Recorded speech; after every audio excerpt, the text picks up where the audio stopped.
If you want to understand how computers used to communicate, just picture a kid in the back seat of a car tapping the driver on the shoulder every 5 seconds to ask, "Are we there yet?" In software engineering, this constant asking is called polling. Polling is a process where a client application repeatedly sends requests to a server to check if new data is available. And just like the driver in the car, the server has to waste massive amounts of energy constantly answering, "No, not yet."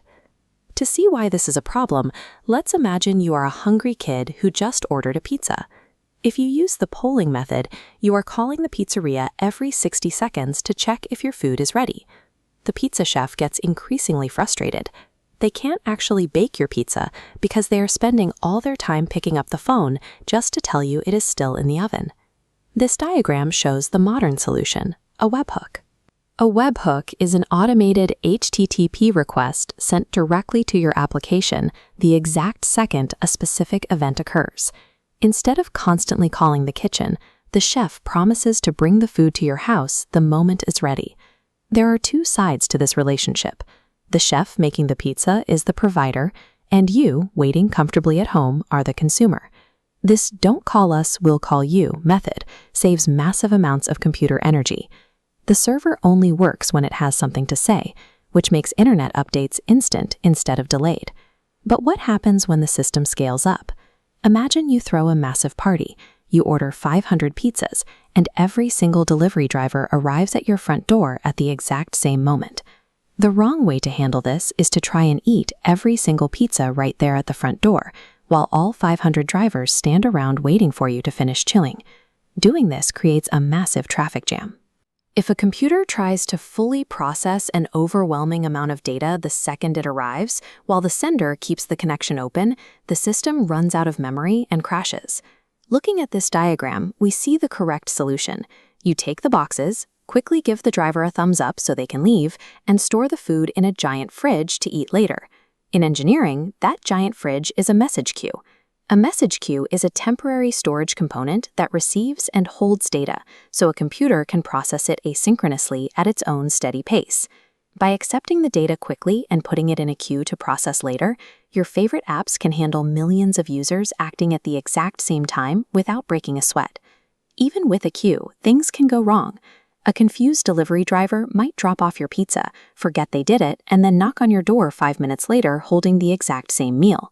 As we see in this animation, you protect yourself by checking the receipt. You realize it's order number 12, remember you already ate number 12, and throw the duplicate away. The engineering term for this duplicate checking rule is idempotency. Idempotency is a mathematical and computer science property where repeating the same operation multiple times yields the exact same result as doing it once. Then there are some truly malicious actors.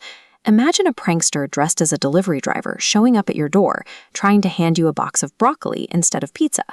How do you know this isn't your real order before you even open the box to check? You use a secret password or a special handshake that you agreed upon with the chef back when you originally placed the order. Webhooks use this exact same logic, relying on a digital signature. A digital signature is a cryptographic code attached to a webhook payload that proves the message was created by the authentic provider and hasn't been altered in transit. By enforcing idempotency for duplicates and checking signatures for security, developers ensure that the Internet's automatic deliveries remain highly accurate and completely safe. These precise rules are operating behind the scenes of almost every digital experience you have today. Think about the moment you purchase a new piece of armor or a character skin in your favorite video game. This diagram shows the process in action. The game server doesn't sit around repeatedly asking the bank if your transaction cleared. Instead, the bank uses a webhook to instantly tap the game on the shoulder, letting it know the money arrived. Webhooks are the invisible, polite messengers, making sure the internet stays incredibly fast and entirely automatic. The next time an app updates instantly on your tablet without you even refreshing the page, you know the exact webhook magic that made it happen.